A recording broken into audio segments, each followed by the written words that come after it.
শেখ হাসিনা পরিবারের ডাকাতির প্রমাণ পাওয়া যাচ্ছে। ওনারা ডাকাত ছিলেন, ওনারা স্রেফ ডাকাতি করেছেন এই দেশে বসে। সম্প্রতি বিদেশি একটা মিডিয়া সোর্সে বাংলাদেশের বিভিন্ন পত্রপত্রিকা নিউজ করেছে, সেটা নিয়ে কথা বলতে চাই। কিন্তু তার আগে একটা কথা একটু জরুরিভাবে বলা দরকার। শেখ হাসিনাকে ফ্যাসিস্ট বলেন, শেখ হাসিনার শাসনামলকে ফ্যাসিবাদ বলেন কেউ কেউ।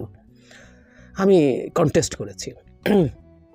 বিশেষ করে 2018 সালের পর থেকে এটা আপাদমস্তক একটা মাফিয়া গ্যাং, ক্রিমিনাল গ্যাং, যার কাজ হচ্ছে অর্গানাইজ ক্রাইমের মাধ্যমে এই স্টেটের ক্ষমতাকে ব্যবহার করে ডাকাতি করা। জাস্ট ডাকাতি করেছেন ওনারা ডাকাতের বেশি কিছু ছিলেন না। এর মধ্যে শেখ হাসিনা পরিবার, তার সাথে কিছু তথাকথিত রাজনীতিবিদ, ব্যবসায়ী, আমলা, পুলিশ, এরকম একটা নেক্সাস তৈরি করে অর্গানাইজড ক্রাইমের মাধ্যমে স্টেটের পাওয়ারকে ব্যবহার করে তারা এই কাজগুলো করেছেন। তখন শেখ হাসিনাকে যখন আমরা ফ্যাসিস্ট বলি, বহুবার বলি, এতে হিটলার মুসলিনিকে অপমান করা হয়। Yes, I believe that. আমি বহুদিন থেকে কথাটা বলছি, আমি আবারও আজকে উল্লেখ করলাম। এই ডাকাতদের ডাকাতি আসলে আমাদের সামনে আনা দরকার, সেই ডাকাতির প্রমাণ খোঁজা দরকার, এবং এই ডাকাতিকে ওভারলুক করা যাতে না হয়। সাম্প্রতিক সময় যেটা হয়েছে, শেখ হাসিনা যাওয়ার সময় ভয়ঙ্কর রকম হত্যাযজ্ঞ চালিয়ে পালিয়েছেন বলে তার এই মানবতা বিরোধী অপরাধ, নিশ্চিতভাবেই ফিনান্সিয়াল করাপশনের তুলনায় এগুলো অনেক বড় অপরাধ, কিন্তু ওগুলোই আমাদের অনেক বেশি মাথায় আছে। কিন্তু এই ডাকাতি, যেটা আমাদের অতীতের সঞ্চিত সম্পদ ধ্বংস করেছে, তার সময়ে যেটা বর্তমান ছিল 15 বছরের সম্ভাবনা শেষ করেছেন, নট অনলি দ্যাট, আমাদের ভবিষ্যৎ ধ্বংস করে দিয়ে চলে গেছেন এই ডাকাতরা, শেখ ডাকাতরা। ইয়াস, শেখ পরিবার শেষ পর্যন্ত ডাকাতে পরিণত হয়েছেন, এবং এই ডাকাতরা বিদেশে থাকা তাদের একজন সদস্য টিউলিপ সিদ্দিকী, যিনি ব্রিটিশ নাগরিক, ব্রিটিশ এমপি, দীর্ঘদিন থেকে সেখানে রাজনীতি করেন, তাকেও ডেকে নিয়ে লুটের সঙ্গী করেছেন। এই ডাকাতদেরকে নিয়ে আমাদের, এদের ডাকাতি নিয়ে আসলে আমাদের ভালোভাবে কথা বলা দরকার। যেমন এখানে যে রিপোর্ট এসছে, আমি একটু মানবজমিন থেকে পড়ছি। ক্ষমতাচ্যুত প্রধানমন্ত্রী শেখ হাসিনা তার ছেলে সজীব ওয়াজেদ জয়ের বিরুদ্ধে গুরুতর আর্থিক অনিয়ম ও অর্থ পাচারের প্রমাণ পেয়েছে মার্কিন গোয়েন্দা সংস্থা এফবিআই। এফবিআই প্রসঙ্গে মনে পড়ল, এফবিআই শেখ হাসিনার খুব প্রিয় প্রতিষ্ঠান, কখনো কখনো সিলেক্টিভ। সেটা হচ্ছে জনাব আরাফাত রহমান কোকোর কিছু টাকা ফিরিয়ে আনানো নিয়ে প্রচুর ব্যবহার করেছেন, অতি সামান্য টাকা নিয়ে খুব ব্যবহার করেছেন। সো তাদের পেয়ারের এফবিআই বলছে কথাগুলো। সংস্থাটির লন্ডন প্রতিনিধির মাধ্যমে বিষয়টি নিশ্চিত করা হয়েছে। উল্লেখ করা হয়েছে যে ইউএস ডিপার্টমেন্ট অফ জাস্টিসের বর্ষিয়ান আইনজীবী লিন্ডা স্যামুয়েলস বিশেষ ল এজেন্ট লাভ রিপোর্টের সঙ্গে যোগাযোগ করেন এবং দেখেন যে $300 মিলিয়ন বাংলাদেশ থেকে মার্কিন যুক্তরাষ্ট্রের বিভিন্ন ব্যাংক অ্যাকাউন্টে পাঠানো হয়েছে।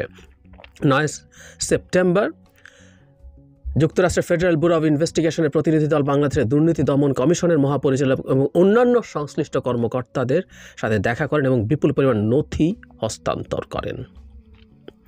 এখানে যেটা বলা হয়েছে, বাংলাদেশের দুর্নীতি দমন কমিশন ক্ষমতাচ্যুত প্রধানমন্ত্রী শেখ হাসিনা ও তার ছেলে সজীব ওয়াজেদ জয়ের বিরুদ্ধে মার্কিন যুক্তরাষ্ট্রে $300 মিলিয়ন পাচারের অভিযোগে তদন্ত শুরু করেছে।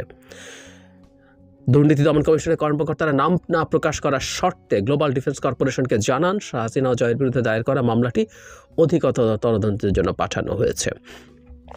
17 ডিসেম্বর দুদক মহাপরিচালক মোহাম্মদ আখতার হোসেন জানান, হাসিনা জয় ও শেখ হাসিনার বোন শেখ রেহানার মেয়ে তথা ব্রিটিশ এমপি টিউলিপ সিদ্দিক এবং অন্যরা 9টি উন্নয়ন প্রকল্প থেকে অনিয়ম ও দুর্নীতির মাধ্যমে $7 বিলিয়ন আত্মসাৎ করেছেন।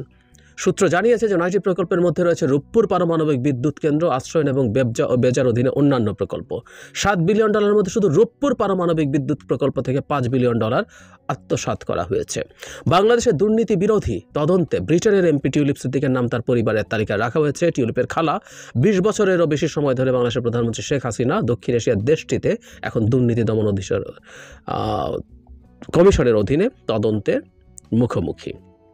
এরপর আরও বিস্তারিত আছে কিভাবে সজীব ওয়াজেদ জয়ের নামে হংকং এবং কেমান দ্বীপপুঞ্জের বিভিন্ন ব্যাংক অ্যাকাউন্ট ব্যবহার করে নিউ ইয়র্ক, ওয়াশিংটন ডিসি এবং লন্ডনে অর্থ স্থানান্তরিত করার বিশেষভাবে সামনে এসছে। সো তারা কীভাবে শেল কোম্পানি খুলে সেগুলো করছে। $300 মিলিয়ন কোনো টাকা না আসলে, যদিও $30 কোটি আমরা এভাবে যদি বলি, অনেকের কাছে একটা বিরাট অঙ্কের টাকা। এই মুহূর্তে 4,000 কোটি টাকার মতো। কিন্তু এদের কাছে এগুলো কোনো অঙ্ক না, কারণ দুর্নীতি বিরুদ্ধে যে শ্বেতপত্র কমিটি তৈরি হয়েছিল ডক্টর দেবপ্রিয় ভট্টাচার্যের নেতৃত্বে, তাদের গবেষণা থেকে আমরা জানতে পেরেছি গত 15 বছরে $234 বিলিয়ন শুধু পাচার হয়েছে। এটা পাচার হওয়া অর্থের কথা, লুটপাটের অঙ্ক আরও অনেক বড়। পাচার হয়েছে $234 বিলিয়ন। এই $234 বিলিয়ন পাচারকৃত অর্থের একটা বিরাট অংশ আসলে শেখ পরিবারের ডাকাতদের অ্যাকাউন্টে গেছে। তারা ডাকাত আসলে, এই কথাটা আবারও বলছি, ওই ডাকাতদের অ্যাকাউন্টে গেছে বিরাট একটা অংশ। কারণ আমরা সামনে যাদেরকে দেখেছি টাকা লুট করছেন, এস আলমকে দেখছি, আজিজ খানকে দেখছি, যাবতীয় সুবিধা যাদেরকে দিয়েছে, সালমান এফ রহমান, যতজন আছেন, অনেক আছেন, এরা তো এই সুবিধা এমনি এমনি পায়নি, তাদের ট্রেড অফ ছিল। তার একটা বিরাট হিস্সা শেখ পরিবারের ডাকাতদের কাছে গেছে, কোনো সন্দেহ নাই। আমরা বর্তমান বাংলাদেশে তাদের এই মানবতা বিরোধী অপরাধগুলোর তো বিচার করবই। এবং আমরা ইনফ্যাক্ট এই যারা মূলত আর্থিক খাতে ডাকাতি করেছেন, সালমান এফ রহমান সবচেয়ে লিডিং ডাকাতদের একজন, তিনি কাস্টাডিতে আছেন। অনেকের বিরুদ্ধে হত্যা মামলা হয়েছে, অনেকগুলোর সাথে তারা জড়িত থাকতেই পারেন। কিন্তু এই ফিনান্সিয়াল করাপশনটা আমার মনে হয় ওই ঘটনাগুলো হচ্ছে প্রমাণ করাও অনেক ক্ষেত্রে সহজ হবে। আমাদের উচিত হবে এগুলোর সুষ্ঠু তদন্ত করা। দীর্ঘদিন পরে হলো দুদক তৈরি হয়েছে। দুদক তৈরি হওয়া এতদিন সময় লাগা উচিত হয়নি বলে আমরা অনেকে মনে করি। এবং যিনি দুদকের চেয়ারম্যান আছেন, অত্যন্ত উল্লেখযোগ্য এবং অনুসরণযোগ্য একটা কাজ করেছেন। তিনি তার সম্পত্তির হিসাব দাখিল করেছেন, অসাধারণ। আমরা তাকে সাধুবাদ জানাই। আমরা আশা করি তার মতো একজন মানুষের নেতৃত্বে ট্রুলি দুদক এই জায়গাগুলোর সুষ্ঠু তদন্ত করবেন। এবং একটা তদন্ত বিচারিক প্রক্রিয়ার জন্য নির্দেশ করা কিন্তু খুবই জটিল ব্যাপার তুলনামূলকভাবে। আমরা শ্বেতপত্র প্রণয়ন কমিটি যে ধরনের তদন্ত করেছেন তার সাথে অনেক বেশি গভীর তদন্ত হতে হবে, এবং সেই তদন্তের মাধ্যমেই এদেরকে বিচারের আওতায় আনতে হবে এবং দ্রুত তাদের বিচার করতে হবে। আমরা যেন একটা বিচার করতে গিয়ে আরেকটা বিচার না করি, আমাদের একটা বিচারকে অবহেলা না করি। আমাদের একটা কথা মনে রাখা জরুরি, সেটা হচ্ছে স্টেটের ক্ষমতা দখল করে রাখার জন্যই শেখ হাসিনা স্টেট ভেঙেছেন, প্রত্যেকটা প্রসেস ধ্বংস করেছেন, দেশের বিচার বিভাগ ধ্বংস করেছেন, আইন বিভাগ বলে তো কিছু ছিলই না। অন্যান্য যত কমিশন আছে, সেই দুদক বলি, নির্বাচন কমিশন বলি, আরও যত কমিশন, মানবাধিকার কমিশন, তথ্য কমিশন, অন্যান্য যত রকম প্রতিষ্ঠান আছে, সব ধ্বংস করেছেন শুধু ক্ষমতাটাকে অবৈধভাবে টিকিয়ে রাখার জন্য। অবৈধভাবে টিকিয়ে রাখতে গেছেন not because of establishing any ideology, যেটা ফ্যাসিস্টরা করেন, মোদি করছেন। মোদিরও লোকজন ডাকাতি করে, কিন্তু পুরো ক্রিমিনাল গ্যাং ক্ষমতায় থেকে স্টেট পাওয়ার ব্যবহার করে ডাকাতি করার যে ব্যাপার, সেটা ফ্যাসিস্টরা করে না, সেটা মাফিয়ারা করে, ওটা পুতিন করে। শেখ হাসিনা আর পুতিন করেন। মোদি ফ্যাসিস্ট আমরা মনে করি, কিন্তু শেখ হাসিনা একটা মাফিয়া, যার তুলনা হতে পারে পুতিনের সাথে। সোজা সাপটা কথা। সুতরাং এই যে যাবতীয় লুটপাট হয়েছে, এই লুটপাটগুলো উদ্দেশ্য ছিল লুটপাট করা, স্টেটটাকে ধ্বংস করেছে এই লুটপাট করার জন্য, অকল্পনীয় রকম ধনী হওয়ার জন্য। এতে প্রত্যেকে তার মতো করে নানান হিস্সা অর্জন করে নিয়েছে। ক্ষমতায় রাখার বিনিময়ে ভারত ওটা নিয়েছে, চায়না সেটা নিয়েছে অপ্রয়োজনীয় প্রকল্প গছিয়ে দিয়েছে চায়না, ভারত তো নিয়েছেই। ভারতকে আর আলাদা করে কথা বলতে চাইছি না, তাকে ব্ল্যাঙ্ক চেক দেয়, সে এই দেশকে কোথায় নিয়ে গেছে, কি করেছে আমরা সবাই জানি। আর ফুলে ফেপে উঠেছেন ওরা, ধ্বংস হয়েছে আমরা কত সময় লাগবে আমাদের এটা কাটিয়ে উঠতে। অথচ আমাদের যে সবচেয়ে উন্নয়নের যে সময়, যখন আমাদের ডেমোগ্রাফিক ডিভিডেন্ড, যখন আমাদের ইয়াং পিপলের পার্সেন্টেজ ইজ ভেরি হাই, সেই সময় আমাদের এই উন্নয়নটা যদি ঠিকঠাক মতো হতে পারত, এই লুটপাটের কারণে আমাদের সম্ভাবনাও পুরোটা ইউটিলাইজড হয় নাই, সেটা যদি হতে পারত এবং সেই সম্পদ যদি আবার রাষ্ট্রের বিনিয়োগে কাজে লাগতো, জনগণের পেছনে ব্যয়িত হতো, রাষ্ট্র কোথায় যেত আমরা কল্পনা করতে পারি।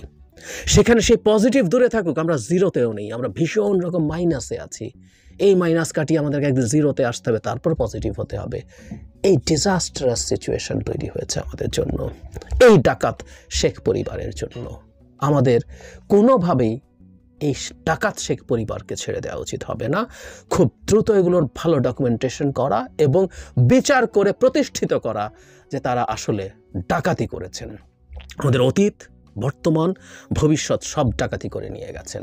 কি এক বিভৎস প্রতিশোধ পরায়ণতার মতো মনে হতে পারে, কিন্তু উনি এটা করেছেন। এবং কেউ বলেন কেউ কেউ বলেন যে তার বাপের তালুক মনে করেছেন শেখ হাসিনা এটাকে। না, বাপের তালুককে কেউ লুট করে না, আমি এটাকে সবসময় কন্টেস্ট করি, একেবারেই করে না। বরং তারা বাংলাদেশকে ভারতের মতো, ভারত যেমন বাংলাদেশকে উপনিবেশ বানিয়েছে, বাংলাদেশও তাদের কাছে উপনিবেশ। উপনিবেশের ধর্ম হচ্ছে ইভেন বাংলাদেশে কেউ যদি লুটও করে এই দেশে টাকা রাখতো, টাকা এই দেশে বিনিয়োগ করত, সেটারও একটা ব্যাখ্যা থাকতো যে উনি লুট করেছেন কিন্তু উনি এই দেশেই আছেন। কিন্তু যিনি উপনিবেশ বানান তিনি আসলে এখানকার সম্পদ লুট করে আরেক জায়গায় নিয়েছেন। উপনিবেশের মানে কাজই হচ্ছে এটা। কেউ কোনো দেশকে কলোনাইজ করে হচ্ছে সেখানকার সম্পদ নিয়ে লুট করে তার দেশে নিয়ে যাওয়ার জন্য। শেখ পরিবার ডাকাতদের দেশ এটা না। তারা সব কিছু বাইরে ব্যবস্থা করেছেন, তাদের সন্তানরা, তাদের পরিবার সব বাইরে থাকেন, বাইরেই থেকে গেছেন এবং তারাও বাইরে এই সম্পদ নিয়ে গেছেন। সুতরাং তারা এই দেশকে উপনিবেশ বানিয়েছেন শেখ পরিবার এবং ডাকাতি করেছেন। খুব দ্রুত কথাটা রিপিটেশন হচ্ছে, কিন্তু এই ডাকাতদেরকে আমাদের ধরতে হবে যথেষ্ট ডকুমেন্ট সহ। এবং এই ডাকাত শুধু গণহত্যাকারী বলছি, গণহত্যা না, উনি মানবতা বিরোধী অপরাধ করেছেন। সেই মানবতা বিরোধী অপরাধকারী এবং তার সাথে কত ভয়ঙ্কর ডাকাত তিনি ছিলেন এটাও দেশে এবং দেশের বাইরে প্রতিষ্ঠিত করতে হবে। শেখ পরিবারকে এভাবেই রাজনৈতিকভাবে কবর দেওয়া যাবে এই দেশে। এই কবর দিতে হবে যে ডিজাস্টার তার বাবা এবং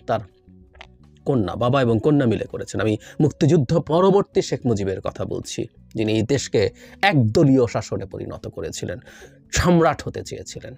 সেখানে একবার ধ্বংস করেছেন আমাদের দেশের স্ট্রাকচারকে, আরেকবার তার মেয়ের হাতে হলো। সো এই পরিবারকে